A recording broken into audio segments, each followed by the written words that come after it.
La Fondation Maloua FM applique la vision de partage et d'assistance en faveur des différentes couches de la population.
Qui est la tranquillité, Tikate, équipe de Renaissance du Congo et Pambolama, ensemble avec la toute sérénité.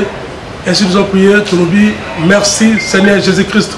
Merci Seigneur Jésus-Christ. Amen. Nous avons 4 volets, volet moral et administratif, volet technique, volet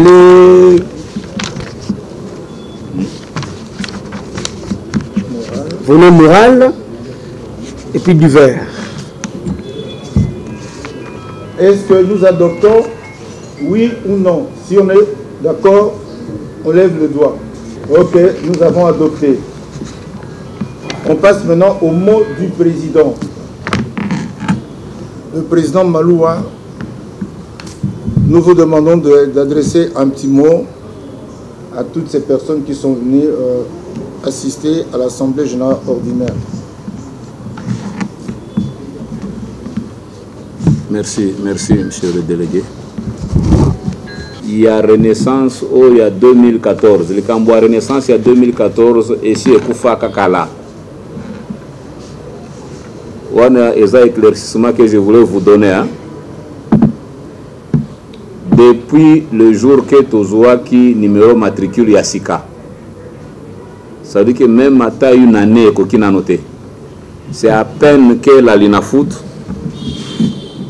période toutaki ko harmoniser na bango par rapport à makelele o ezalaki boyebi wa makelele utaki koleka la fois passée toutaki ko harmoniser na bango Lina Foot toyokani na bango malamu ba découvrir réalité nyonso sima ko découvrir réalité nyonso ba décida ki balobi OK pas de problème FC Renaissance topesi bino numéro ya Sika na numéro ya Sika ça veut dire que makambo nyonso pe ya Sika. Confusion ezalate na biloko nyonso yo elekaka. Confusion ezalate. Musala et salama ke malamu, vous savez dans quel état tozalaki ndenge tobandaki championnat oyo. Tout le monde bomonaki dans quelle situation tobandaki yango. Na difficulté oyo personne ne pouvait imaginer que bokaki kobeta. Bozalaki kaka en plein entraînement mais eloko moko te ezalaki confirmer que tokobeta ou tokobeta te. Ezali na compréhension malamu munene ya bandeko na biso ali na foot. Quand ils ont compris analyser dossier na biso ba décida ki peut na conclure que il y a pas de problème pour outil ko comprendre que bandeko baza na problème te to pesi bango kombo ya FC Renaissance. Normalement s'il fallait to beta na kombo ya lité quoi. Bandeko ya Lina Foot, après avoir étudié notre dossier, tozala ki na bango régulièrement, après avoir se défendre, expliquer situation nyonso ndenge zalaki baye kolobaki, il n'y a pas de problème. Yango bo constater tata oyo secrétaire, era zaji ko kende ko futa, bazaji ko pesa ba facture nini, ya lité quoi. Si Lina Foot, après ko étudier na ko analyser dossier na biso lobi non. Tozongi si libino ya FC Renaissance. Yango bomoni délégué à Lina Foot a utilisé qui terme que Ezali Combo a emprunté. C'est le terme, hein? C'est le délégué que vous avez utilisé. Bato français bazawa ba comprendre un dengue kolobo. C'est que OESA FC Renaissance nouvelle version. Ezali FC Renaissance en 2014 T. Ça dit que FC Renaissance nouvelle version. Même à ta statut, Makamonyon Subino de Bokosala. Yango Boyoka qui délégué à Lobaki a Pesibiso une semaine, tout ça là par tous les moyens, donc de déposer le bango, bas statut. Parce que va comprendre que tout ça qui était quoi, d'ailleurs tout ça qui dossier, va y changer en go comme FC Renaissance. Va comprendre biso batika qui biso tobeti saison mobimba, va comprendre qui par rapport il y a pas sur baeba qui dans laquelle tout ça qui tout s'est très bien passé. Le petit rapport il y a Makamonyo Sendenge Zalaki, il y a Ngo Tolinga qui l'a présenté devant Bino Assemblée. L'inafit nde mukolo biso, mutoa geraka biso. Mutoyo s'il fallait to beta. L'inafut nde mutolinga qui a pesa autorisation, s'il fallait to beta te. Ezali organe mususu te, au DAPS, au ministère, au secrétariat général te. Tozalaka nde ba membre ya l'inafut. Ça y est, ce qui a le bibo bêta, beaucoup bêta. Ce qui a le bibo bêta, beaucoup bêta pété. C'est comme ça, au Bomoni et Zaraki, ou en administration, bazar n'a raison à Bango. Au Moutouachi Akate. Monsieur le délégué, nous n'avons pas beaucoup à dire. Peut-être s'il y aura quelques éclaircissements par rapport à ce que je viens de dire à la masse, à l'Assemblée, par rapport à la situation à Bisso, d'Engezan Alina Foot. Dondimi, dans une semaine, nous allons nous organiser pour que Bastatut et comme Elabino, nous allons essayer de nous organiser. Là, nous vous promettons. Hein, vous nous avez déjà beaucoup aidé. Nous avons joué la saison sans statut, ce qui ne se fait pas. Ça veut dire que aussi vous fungula kibana na bino mitema et continuer à fungula bango mitema kakandengwana. Il y a franche collaboration entre l'Alina Foot et le FC Renaissance. Et nous vous promettons que cette collaboration et qu'on continue l'Alina Foot et Kanisate que FC Renaissance a causé un problème dans l'Alina Foot. Jamais. Pour preuve, vous êtes là et voyez Moutema Mouneno au Fungoli Bango. Cette fois, ça a pris combien de temps pour que cette assemblée bilan seulement? Ça veut dire qu'elle a acquis ce que FC Renaissance Bashiba Fungoli Moutema Nalina Foot et le FC Renaissance ne va plus jamais vous décevoir. Tout ce que vous avez demandé, le bureau, le comité de direction va s'arranger, s'organiser pour vous transmettre tout ce qu'il faut. Je vous remercie. Merci, Président. L'assistance Boni Misanga, parce que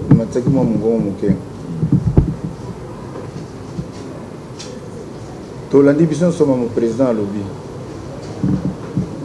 La Lina Foot est ouverte à toute équipe Oyo et Sengi recours auprès de Nayango. La porte de la Renaissance vous allez fermer au niveau de la Lina Foot, ni au niveau de la Conor. Et là, on a aussi un abino que vous allez souder pour que l'équipe Nabino et l'équipe Oyo, vous allez faire rêver bâtonniers sur la couleur orange. Vous nous avez fait rêver. Il fallait être au stade à 8 h du matin pour nous montrer la couleur orange. La Lina Foot vous demande que Makambona et Zonga. Aux joueurs de football, prenez ce que vous faites au sérieux. Vous voyez que Renaissance, ils ont eu au moins 4e club ou 5e dans la RDC. La Renaissance a déjà prouvé de quoi elle était capable. Les lots, Sengibino, vous êtes dans la Renaissance, vous avez que vous allez dans la valeur Yamakas. Vous êtes dans les Kabiso. Vous avez le succès pour les Kabiso. Là, vous allez être payé dans le sacrifice au Bokosala. Le comité directeur Oyo Yabino Bokotia, Bazali disponible et disposé. Il y a pour ça pour que l'équipe est en bon malam. Je n'ai pas beaucoup à vous dire. Merci pour tout. Merci pour être venu. Au nom de la Lina Foot, merci à tous.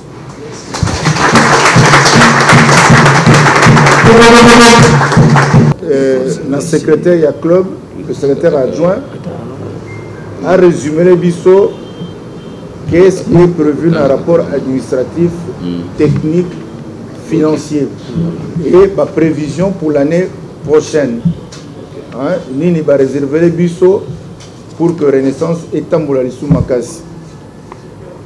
Lecture et rapport du bilan d'activité de saison sportive 2023-2024. 1. Volet moral et administratif.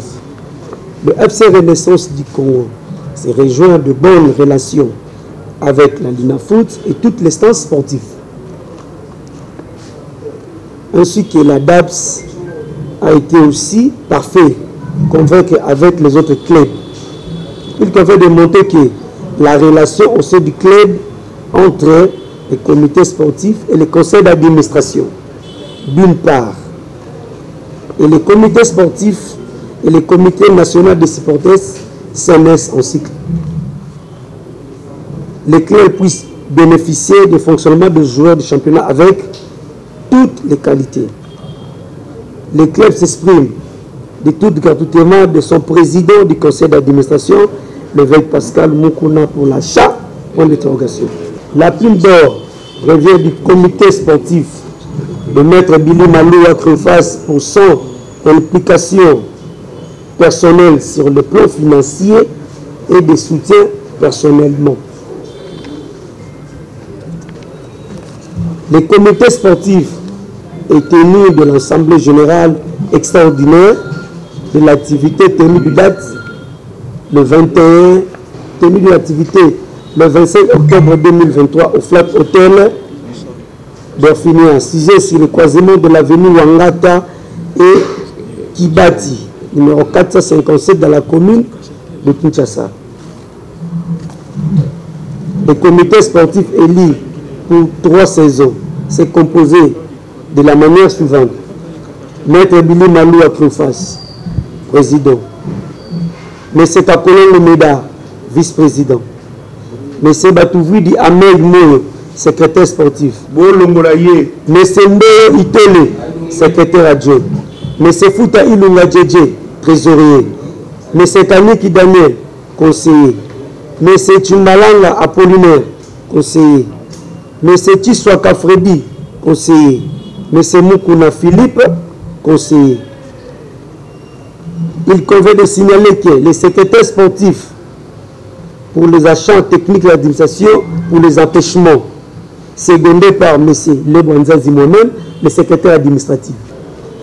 Décision et autres compositions pour la honte marche de l'équipe et le comité sportif a pris une série de disciplines si après la libération dans les joueurs suivants.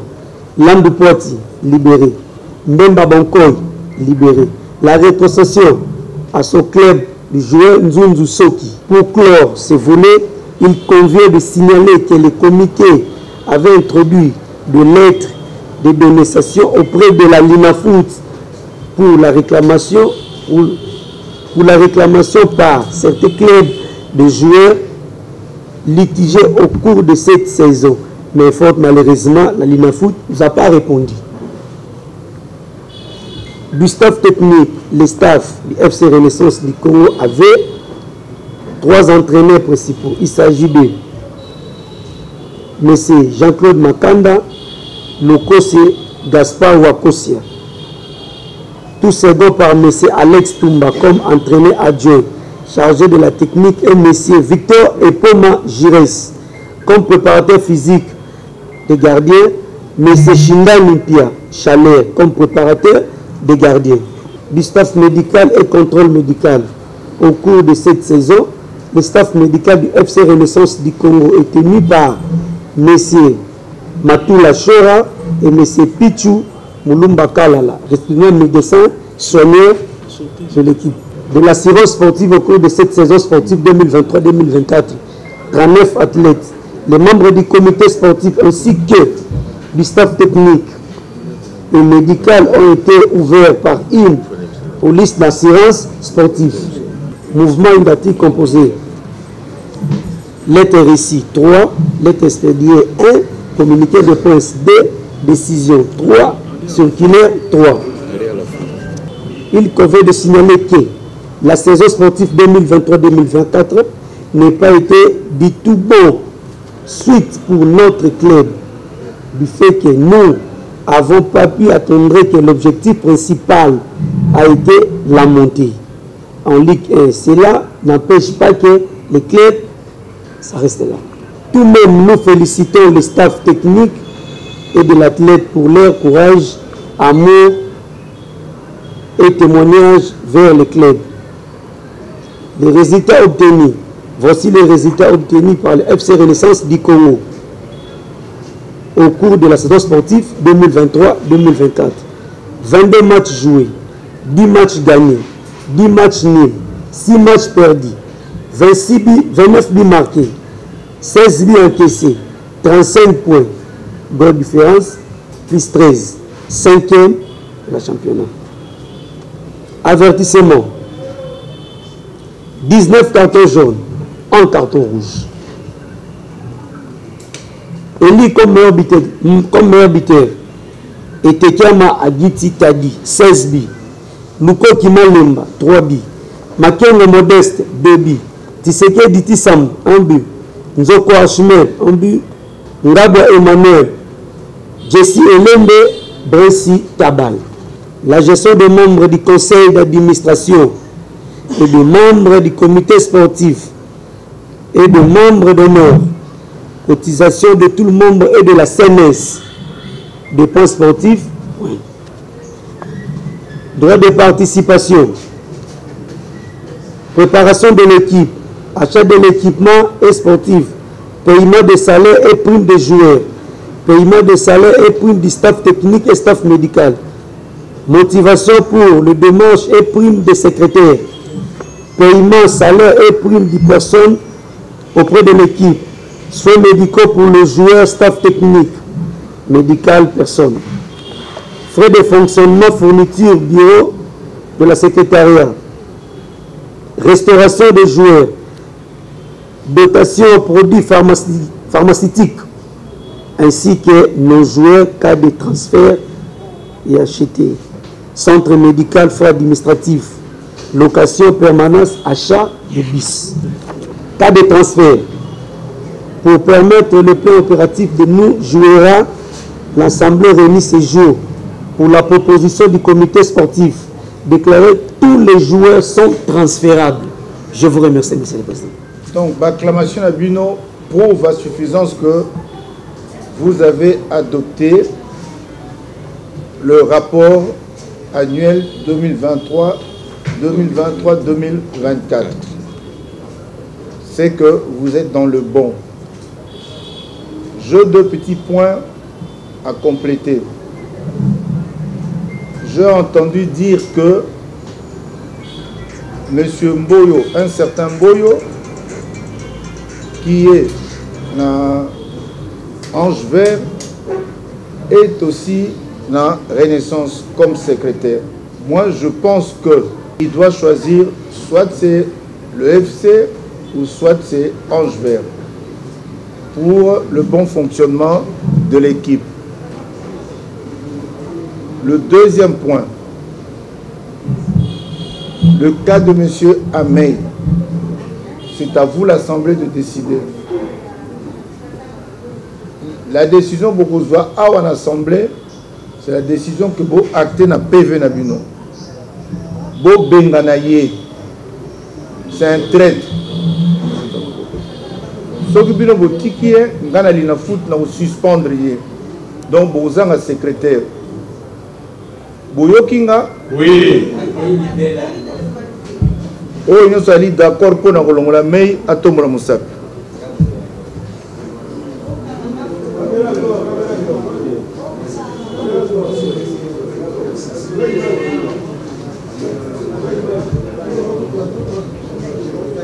Merci. Total Misapi Nabino, 22 personnes Batomboli Mosapi sur 25. Donc 22 et l'équipe. Donc ça sera acté dans PV Nabino Boutin dans la foot.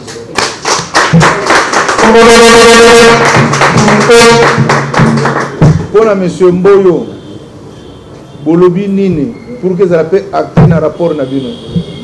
Dans PV Nabino.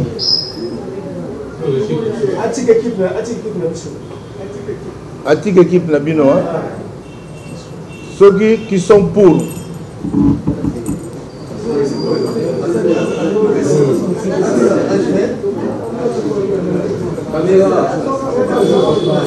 Tout le monde apparemment.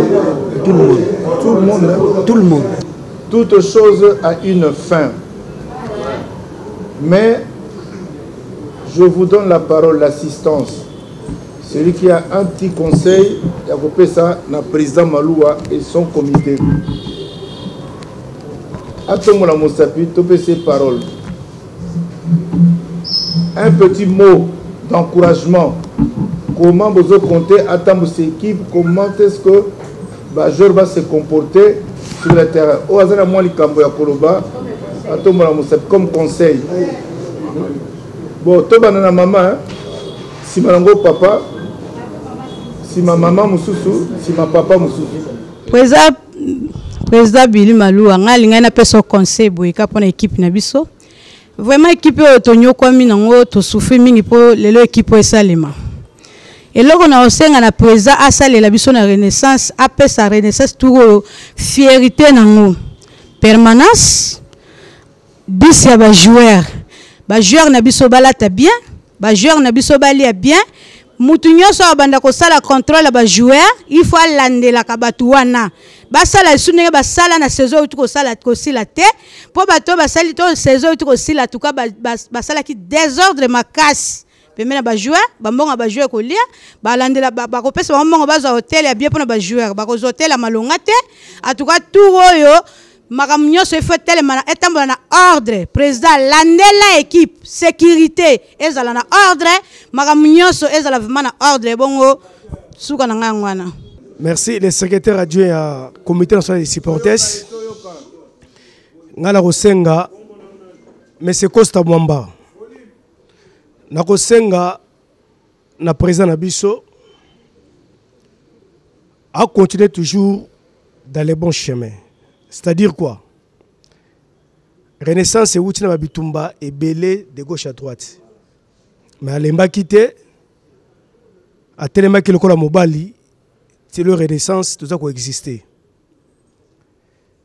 À Kabolaté, tu as dit que ma baisse à cette équipe, mais que la papa, à Kabolaté, à mettre ma bonne structure en place pour faire développer ou bien avancer notre club. Il y a mis ça tout. Dans la Renaissance, il y a de l'intelligence. Il y a Makassi. Surtout au niveau CNS, il y a de l'intelligence. Cette fois-ci, on travaille vraiment en collaboration dans CNS parce que tout ça, on a une idée pour soumettre le club pour que le club avance. Tout ça, une bonne structure, une bonne organisation sur tous les plans. Côté joueur, nous avons des idées.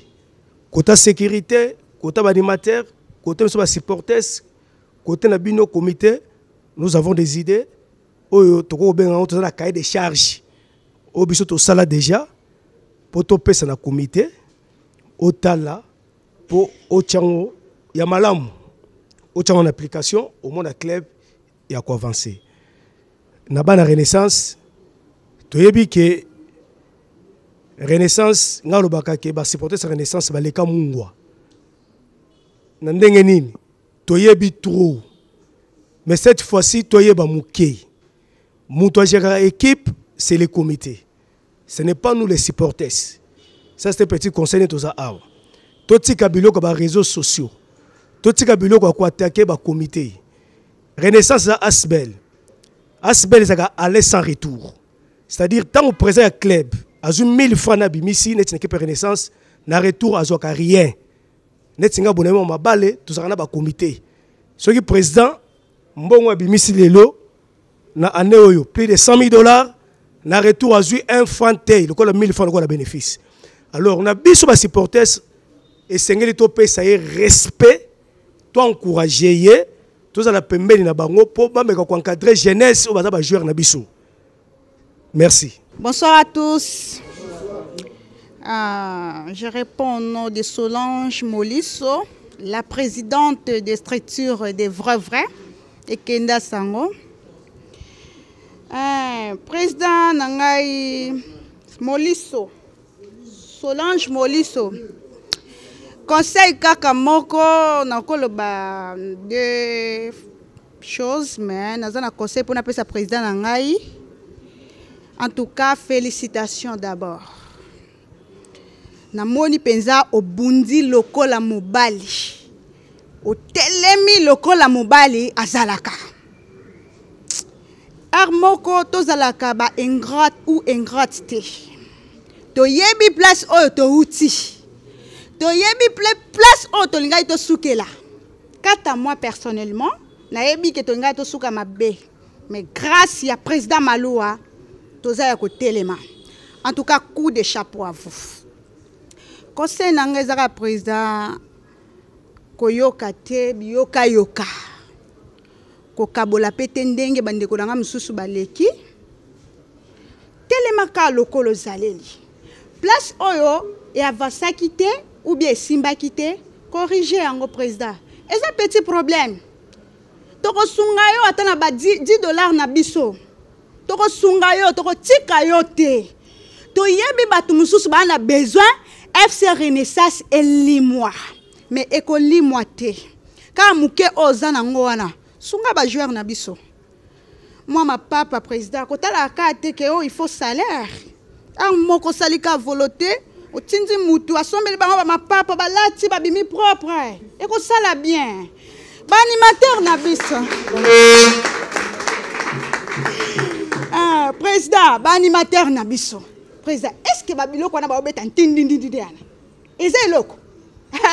Mais na yebi kaka nde bangungi kaka nde bazo sala po ba animateur bazala na niveau wana. Ba ko zala bongo te, c'est un petit problème.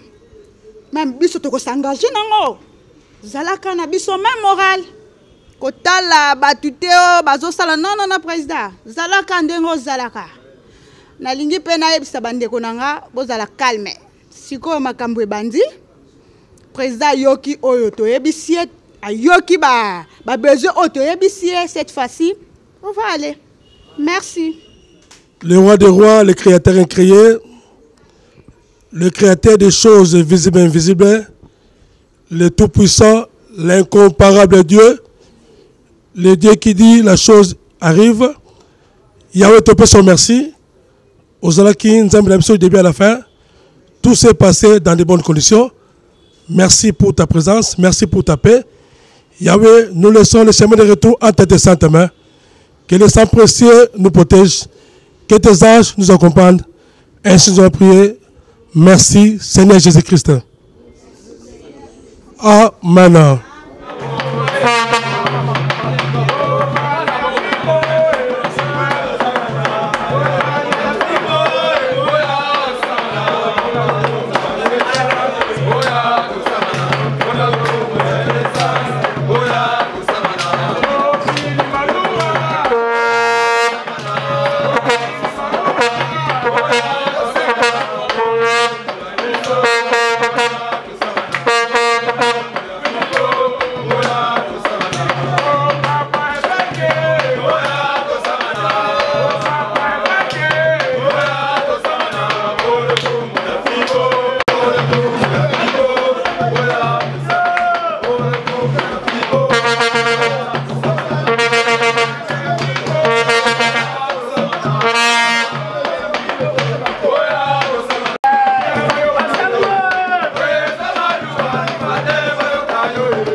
Fondation Maloua FM applique la vision de partage et d'assistance en faveur des différentes couches de la population.